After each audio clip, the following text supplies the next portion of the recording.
Hello, brothers and sisters. This is Lisa, and I'm here to share a word from Glynda Lomax. The title is Only One, and this word was originally posted October 20th, 2011. The days ahead will require you to determine and decide who and what is really your God.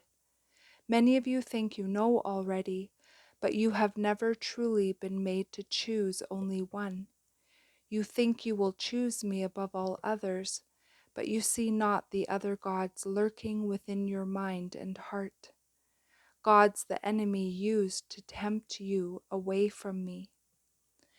At this point, I heard heartbreaking sadness in the voice of the Lord, like you hear in the voice of someone who just found out their spouse was unfaithful.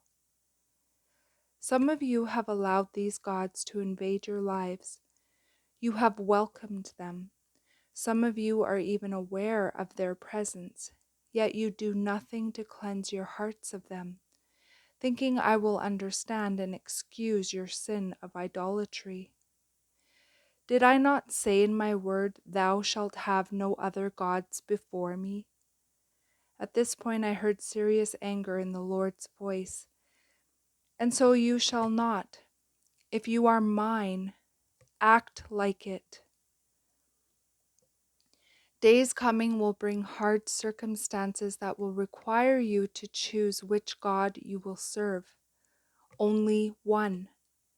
Think hard and decide well, my children, for this choice cannot be undone. Some of my children have already chosen. They have followed me wherever I led them, laying aside their own dreams and desires and taking up my cross. For them, this choice has already been made, and the days to come will be far easier than for others. For those who have remained enmeshed in the world and all of its temptations, the times to come will be very hard indeed. For you have lived a soft life, putting your faith in what you can see instead of in me. Your faith is flimsy. It is like a reed that bends with every new wind of doctrine. You are easily deceived, because you have not built your house of faith on the rock of my Son. You must choose which God you will serve for the rest of your earthly lives. That is the God you will serve in eternity as well. My children, many of you underestimate the importance and lateness of the time you live in. You do not see my Son's return approaching. Did I not say, like a thief in the night? Yet many of you do nothing to prepare yourselves for his soon return. Will his bride not ready herself for her groom? Will you be found not dressed when the wedding party arrives?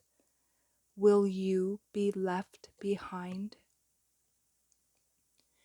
You must think on these things now while there is still time, and choose well.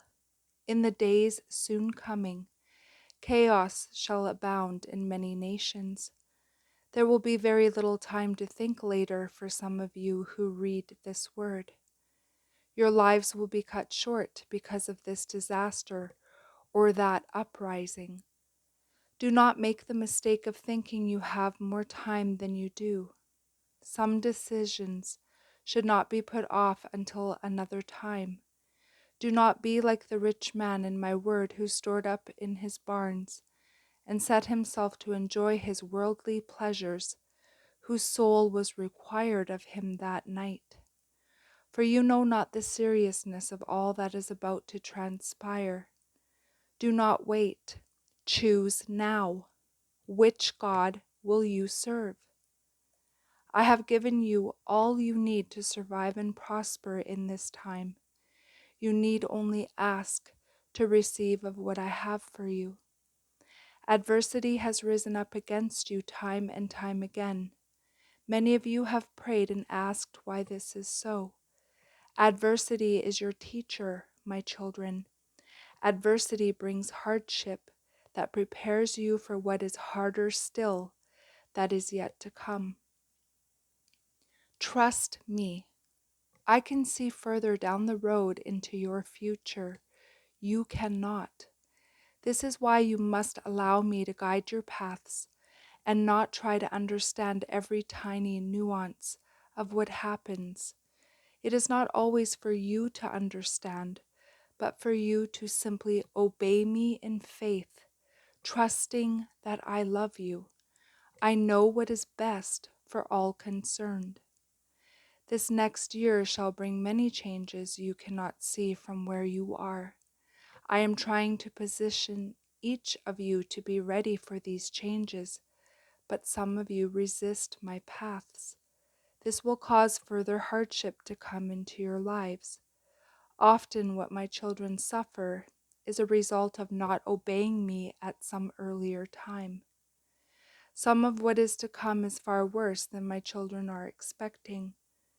I'm trying to protect you by guiding your paths to a safer place. Obey me, and all shall be well.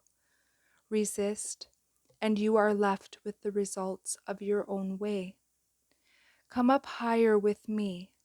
Let us commune together as you worship me in spirit and in truth.